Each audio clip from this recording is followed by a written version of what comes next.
اللہ رب العالمین نے آپ کے جنازے پر بھی وہ فائدے دیے ہیں کہ دنیا کی آنکھیں کھل گئی کہ پوری دنیا کے اندر ایسا جنازہ ابھی تک کسی کا نہیں ہوا۔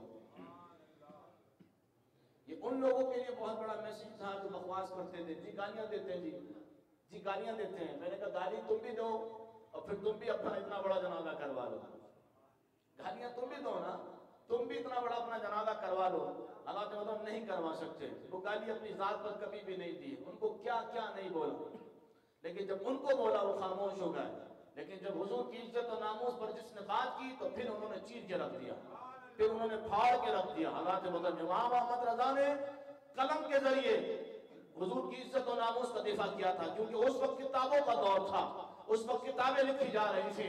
جس صدی کے اندر جس اعتبار سے بات ہوتی ہے، اللہ رب العالمین اسی اعتبار سے اپنے محبوب کی عزت و ناموس کے لیے بندے بھیجتا ہے کہ میرے محبوب کی عزت و ناموس کا پہرا دو۔